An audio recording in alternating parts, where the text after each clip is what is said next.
বিশ্ব ইজতেমার প্রথম পর্বে তুরাগ তীরে চলছে ইমান আকিদার বয়ান। দুপুরে জুমার নামাজ পড়াবেন মাওলানা জুবায়ের। সবজির বাজারে স্বস্তি ফিরলেও ঊর্ধ্বমুখী মাছ মাংসের দর, সংকট কাটেনি সয়াবিন তেলের। সিন্ডিকেটকে দুষছেন ব্যবসায়ীরা। মুন্সিগঞ্জে বালু উত্তোলন নিয়ে দুই গ্রুপের গোলাগুলিতে নিহত 2, আহত আরও 11 জন হাসপাতালে ভর্তি। এবং রংপুরে হত্যা মামলায় সাবেক সমাজ কল্যাণ মন্ত্রী নুরুজ্জামান 5 দিনের রিমান্ড।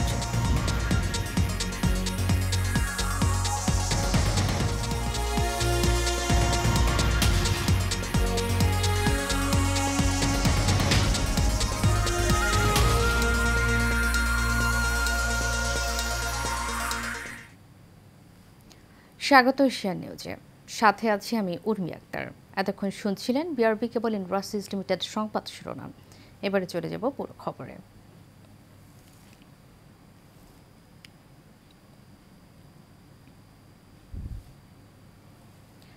বিশ্ব ইজতেমার প্রথম দিনে টঙ্গীর তুরাগপাড়ে চলছে ইমান আকিদার বয়ান।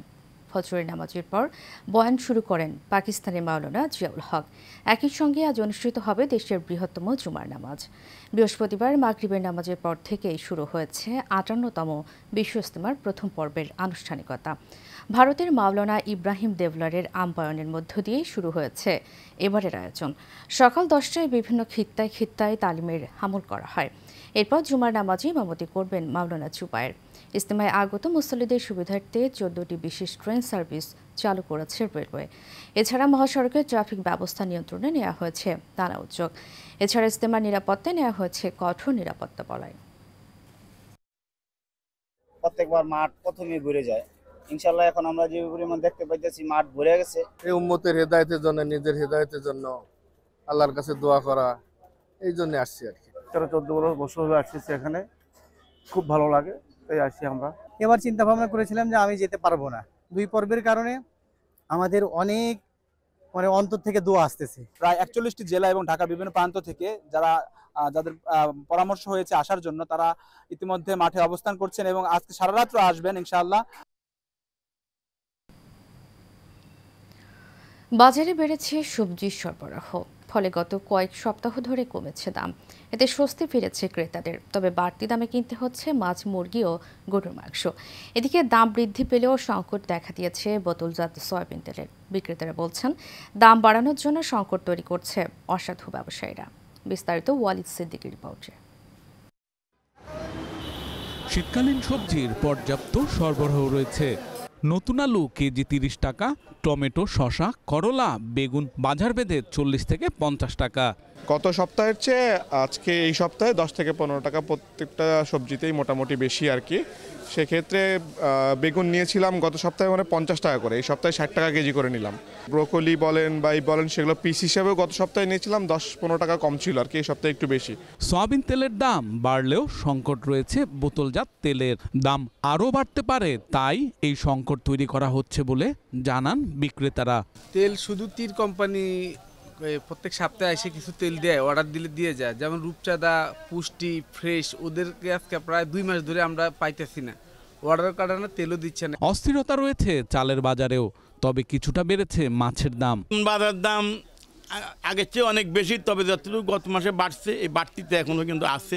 কাতলা মাছ কিনলাম আর কি, 420 করে নিল আর কি। আগে 380, 390 এরকম আমি করে কিনছি আর কি, 5-6 কেজি মাছ এরকম। চান্দা মাছ কিনলাম, আগে নিচ্ছি হচ্ছে 800, 900, 850 এরকম, এখন 1000 করে নিলাম।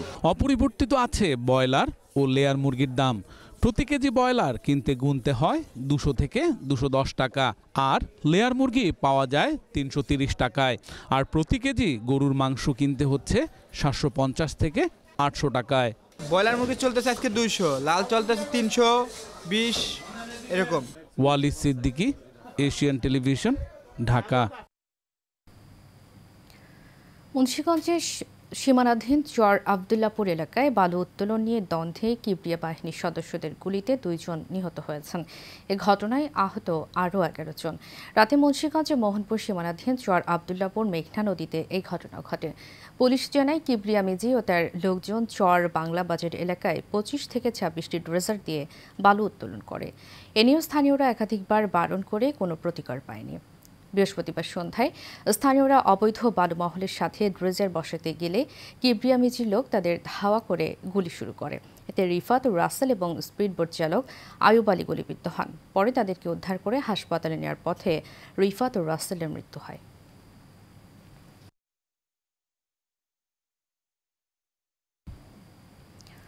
রংপুর হত্যা মামলায় সাবেক সমাজ কল্যাণ মন্ত্রী নুরুজ্জামান আহমেদের 5 দিনের রিমান্ড দিয়েছেন আদালত।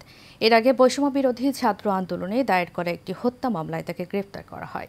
বৃহস্পতিবার রাত 8:30টার দিকে রংপুরের সেন্ট্রাল রোডের পোস্ট অফিসের গলি এলাকায় তার এক আত্মীয়ের বাসা থেকে তাকে গ্রেফতার করে পুলিশ। রংপুর মহানগর পুলিশ মোহাম্মদ মজিদ আলী জানান, গোপন সংবাদের ভিত্তিতে ওই বাসা থেকে তাকে গ্রেফতার করা হয়েছে।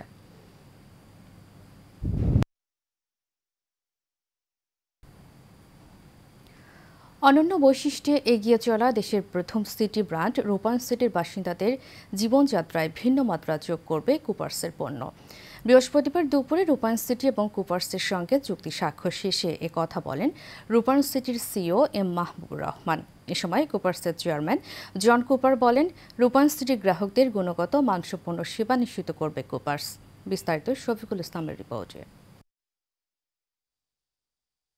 আধুনিক নগরায়নের অনন্য উদাহরণ দেশের প্রথম প্রিমিয়াম মেগা গেটেড কমিউনিটি রূপায়ণ সিটি উত্তরা। উন্নত নাগরিক জীবনের সকল সুযোগ সুবিধাই রয়েছে এই সিটিতে। সেই ধারাবাহিকতায় এবার যুক্ত হল আন্তর্জাতিক মানের বেকারি পণ্য প্রস্তুতকারী প্রতিষ্ঠান কুপার্স। বৃহস্পতিবার প্রতিষ্ঠান দুটির মধ্যে চুক্তি স্বাক্ষরিত হয়। রূপায়ণ সিটির পক্ষে সিইও এম মাহবুবুর রহমান ও কুপার্সের পক্ষে চুক্তি স্বাক্ষর করেন গুইবারা বেকারি ইন্ডাস্ট্রি লিমিটেডের চেয়ারম্যান জন কুপার। এই চুক্তির ফলে রূপায়ণ সিটির গ্রাহকরা কুপার্সের বেকারি পণ্য ক্রয়ে বিশেষ ছাড় পাবেন। অনুষ্ঠানে রূপায়ণ গ্রুপের মার্কেটিং ডিরেক্টর অমিত চক্রবর্তী বলেন, রূপায়ণ সিটির গ্রাহকদের সেবার স্বার্থে বিভিন্ন সুযোগ সুবিধা চালু করে। তারই অংশ হিসেবে এই চুক্তি সম্পন্ন হলো। রূপায়ণ সিটি বাংলাদেশের প্রথম প্রিমিয়াম মেগা গেটেড কমিউনিটি, যেটা কিনা আবাসন খাতের মধ্যে ইতিমধ্যেই একটি দৃষ্টান্তমূলক একটি আবাসন ব্যবস্থাকে মানুষের দ্বারে পৌঁছে দেওয়ার জন্য সফল হয়েছে। তো এরকম অর্থপূর্ণ কিছু আসলে সংযোগ আমরা বিভিন্ন ব্র্যান্ডের সাথে সবসময় করে থাকি। কুপার্সের সাথেও সেটাই আমাদের একটা ধারাবাহিকতার বহিঃপ্রকাশ এবং ভবিষ্যতে আমাদের এই ধরনের উদ্যোগ অব্যাহত থাকবে। তো আমরা চাই সবাই ভালোর সাথে থাকুক সবসময় এবং ভালো জিনিসটাকে প্রমোট করুক। এখানে এসে কমপ্লিট একটা লাইফস্টাইল সলিউশন পান, সেই ধরনের আবাসন ব্যবস্থা, অর্থাৎ আবাসন মানে সমস্ত সমাধানই যে আমাদের ওইটার বাসস্থান ব্যবস্থার মধ্যে আছে, সেটাই আমরা চেষ্টা করে যাচ্ছি এই ধরনের প্রমিজিং ব্র্যান্ডগুলোকে একসাথে নিয়ে কাজ করার মাধ্যমে। রূপায়ণ সিটির সঙ্গে গুইবারা বেকারি ইন্ডাস্ট্রি লিমিটেডের এই যাত্রা নতুন মাইলফলক বলে মনে করেন Cooper's. We've collaborated with Rupine City. Basically, we are two companies that are community driven, right? And because both of us are community driven, we are looking at that aspect where we help your community, we become, we serve your community as well, So I think that's the project that will eventually be very prosperous. When you're in the city, you're surrounded with concrete jungles, but over here you're away from that, so you feel different. If you feel different, I think your mind feels different, refreshing. কুপার্সের সঙ্গে রূপায়ণ সিটির চুক্তি স্বাক্ষরের মধ্য দিয়ে বিশেষ এই সুবিধা রূপায়ণের গ্রাহকদের জীবনে নতুন মাত্রা যোগ করবে। Mohammad Shafiqul Islam, Asian Television, Dhaka.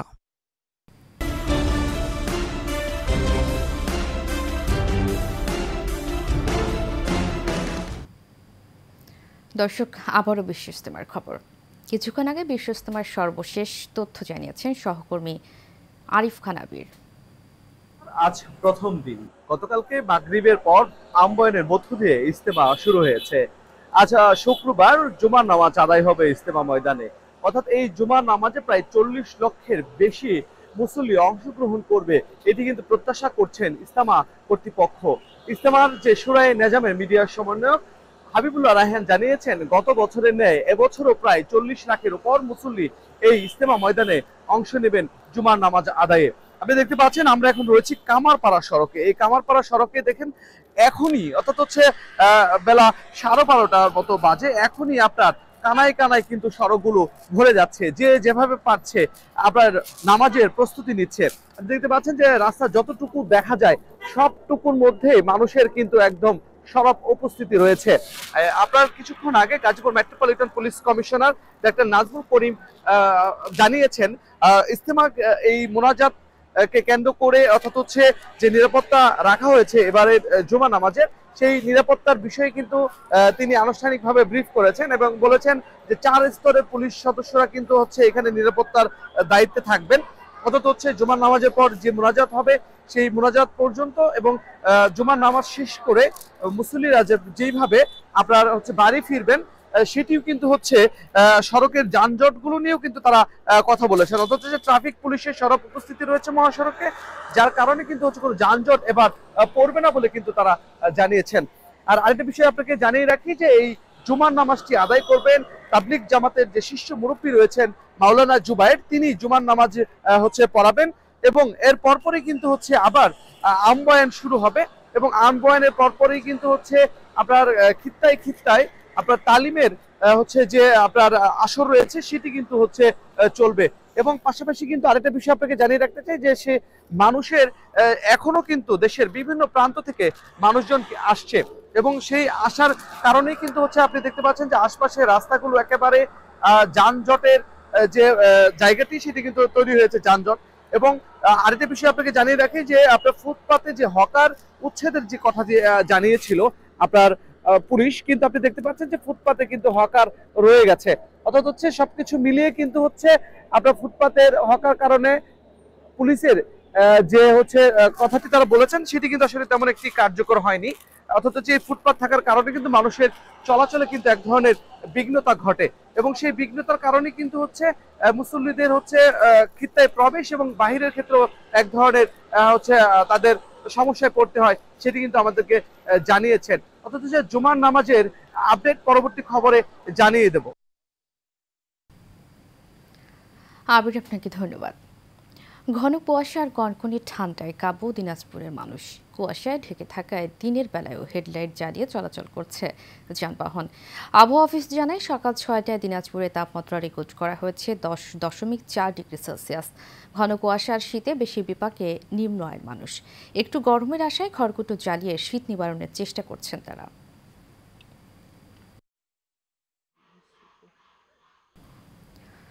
গাজীপুরের শ্রীপুরে টেপির বাড়ি আনসার উচ্চ বিদ্যালয়ে বার্ষিক ক্রীড়া পুরস্কার বিতরণী ও সাংস্কৃতিক অনুষ্ঠান হয়েছে। শ্রীপুর উপজেলা শিল্পাঞ্চল শ্রমিক দলের সদস্য সচিব রানা আহমেদ আকন্দের সঞ্চালনায় ও বিদ্যালয় ম্যানেজিং কমিটির সভাপতি ইকবাল হাসান কাজলের সভাপতিত্বে এতে প্রধান অতিথি ছিলেন বিএনপির কেন্দ্রীয় নির্বাহী কমিটির সহ স্বাস্থ্য বিষয়ক সম্পাদক এস.এম. রফিকুল ইসলাম বাচ্চু। উদ্বোধন করেন উপজেলা বিএনপির সাংগঠনিক সম্পাদক মুসলিম উদ্দিন মৃধা। উপস্থিত ছিলেন উপজেলা বিএনপির যুগ্ম সাধারণ সম্পাদক আসাদুজ্জামান রমজান সহ অনেকে।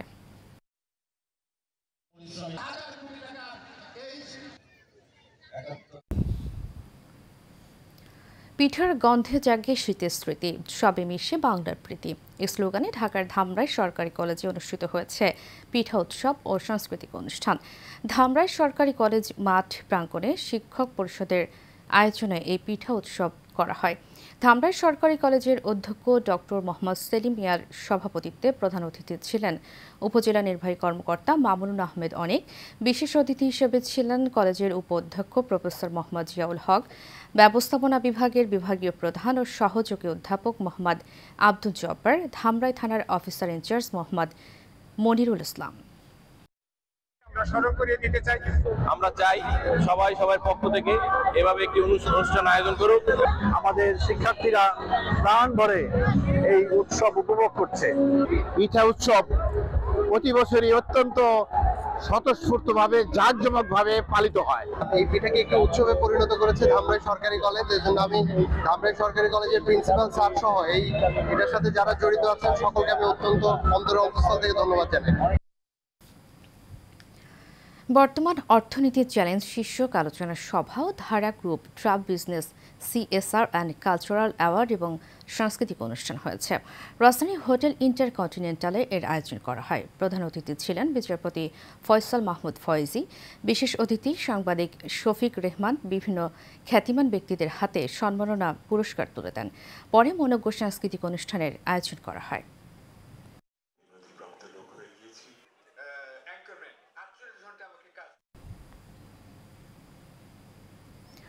বর্ণাঢ্য আয়োজনের মধ্য দিয়ে অক্সফোর্ড ইন্টারন্যাশনাল স্কুলের বার্ষিক ক্রীড়া প্রতিযোগিতা অনুষ্ঠিত হয়েছে। সকালে রাজধানীর মোহাম্মদপুরে সরকারি শারীরিক শিক্ষা কলেজ মাঠে এর আয়োজন করা হয়। এতে প্রধান অতিথি ছিলেন সাবেক জাতীয় ক্রিকেটার রকিবুল হাসান চৌধুরী। উপস্থিত ছিলেন অক্সফোর্ড ইন্টারন্যাশনাল স্কুলের পরিচালক Miss Tuba Ara, chief executive officer Mohammad Abu Kayes Jahedi.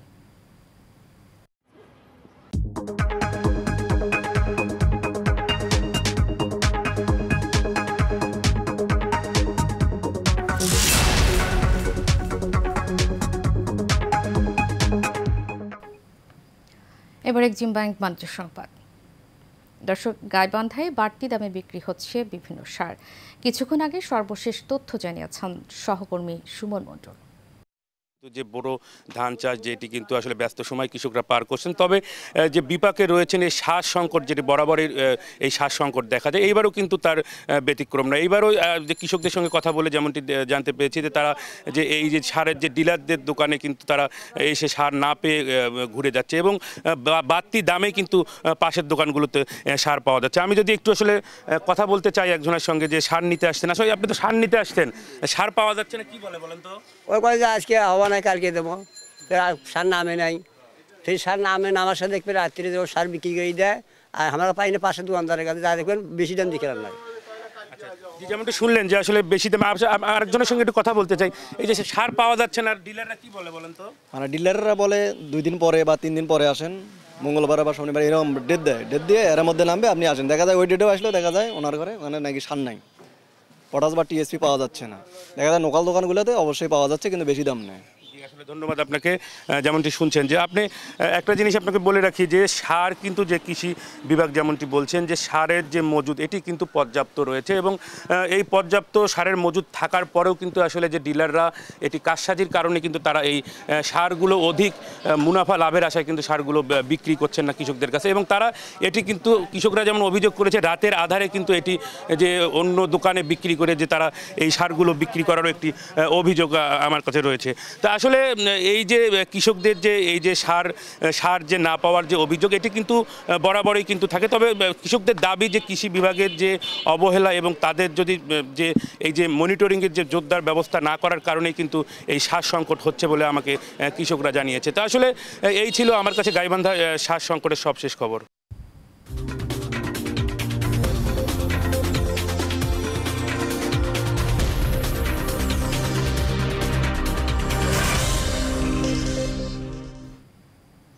এবারে খেলার খবর।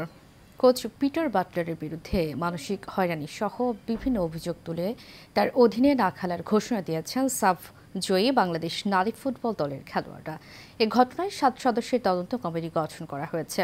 এর আগে বৃহস্পতিবার সন্ধ্যায় বাফুফে ভবনে সংবাদ সম্মেলনে লিখিত বক্তব্যে এই ঘোষণা দেন সাবিনা খাতুন, মনিকা চাকমা সহ 17 ফুটবলার। গত বছরের অক্টোবরে বাংলাদেশ দলের সাফ চ্যাম্পিয়নশিপ অভিযানের সময় এ নিয়ে আলোড়ন উঠেছিল। তবে কোচকে নিয়ে মেয়েদের বিদ্রোহ চূড়ান্ত রূপ পেয়েছে এই সপ্তাহে।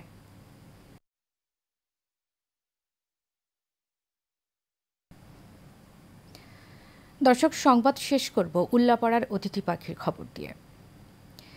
অতিথি পাখির কলকাকুলিতে মুখরিত সিরাজগঞ্জের উল্লাপাড়ার বাকুয়ার কন্যার বিল। পাখির কিচিরমিচির শব্দে ঘুম ভাঙে এলাকাবাসীর। তবে পাখির শিকার করাই অনিরাপদ হয়ে উঠেছে এই অভয়াশ্রম। উল্লাপাড়া থেকে আলামিনের তথ্য ছবিতে বিস্তারিত জানাচ্ছেন রাশেদ আকুন। অতিথি পাখির জলকেলি আর খুনসুটি, সেই সঙ্গে কিচিরমিচির শব্দ, ঝাঁক বেঁধে ওরাউরি নজর কাড়ে যে কারো। প্রতি বছর সিরাজগঞ্জের উল্লাপাড়ার বকুয়ার কন্যার বিল সহ বিভিন্ন বিলে এভাবেই বসে ভিনদেশি পাখির মেলা। বিকাল টাইম হলে বেশি পরিমাণে দেখা যায়। আমরা সবাই এখানে দাঁড়াতে পাখিদের দেখি, অনেকজনই আসে বাইরের থেকে। খালি ঝাঁক ধরে উঠতেছে আর বেড়াইতেছে। আমার এখানে লোকজন বহু লোকজন দেখতেছে তো এই পাখি। অনেক অতিথি পাখি আমাদের এলাকায় চলে এসেছে, তা আমরা এসে মাঝে মাঝে দাঁড়া থেকে দেখতেছি যে কি রে, আরে পাখি কি সুন্দর দেখা যায়।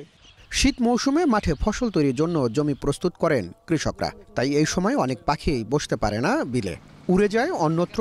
এছাড়াও বন্দুক দিয়ে শিকার করায় ধরা পড়ছে অনেক পাখি। সিরাজগঞ্জেও এই অতিথি পাখিদের একটা অভয় বা আশ্রয়স্থল রয়েছে। আমরা জানি যে এই সময়ে কিছু অসাধু ব্যক্তি রয়েছে যারা এই পাখি শিকার করে থাকে, তারা বিভিন্নভাবে জাল পেতে পাখি ধরে থাকে। আমরা চাই অতিথি পাখি আসুক আমাদের দেশে, আমাদের দেশের ঋতু বৈচিত্র্যের সঙ্গে তাদের মিল ঘটুক। অতিথি পাখি শিকার বন্ধে সবার সম্মিলিত উদ্যোগ দরকার বলে মনে করেন পরিবেশবিদ। নিরাপদ আশ্রয় এবং পাখির অভয়াশ্রম করার জন্য সরকারি আগবাড়ির কলেজ নানা উদ্যোগ নিয়েছে। বিশেষ করে এর সাথে কুসুম ছাত্ররাও আমাদের সহযোগিতা করছে। আমরা ক্যাম্পাসে পাখি বাসা বাঁধার জন্য আমরা অনেক হাড়ি বসিয়েছি। বিলগুলো অতিথি পাখির নিরাপদ আবাস হিসেবে গড়ে তুলতে স্থানীয়দের এগিয়ে আসতে হবে বলে মনে করেন সচেতন মহল। Rashed Akun, Asian Television. শেষ করব এশিয়ান নিউজ। তার আগে বিআরপি কেবল ইন্ডাস্ট্রিজ লিমিটেড সংবাদ শিরোনামগুলো জানাবো আরও একবার।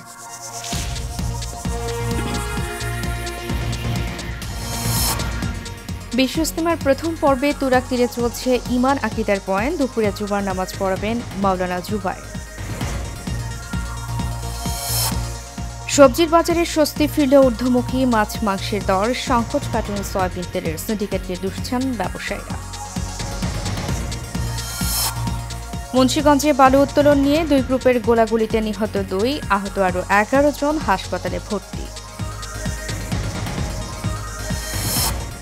এবং রংপুরে হত্যা মামলায় সাবেক সমাজ কল্যাণ মন্ত্রী নুরুজ্জামান 5 দিনের রিমান্ডে।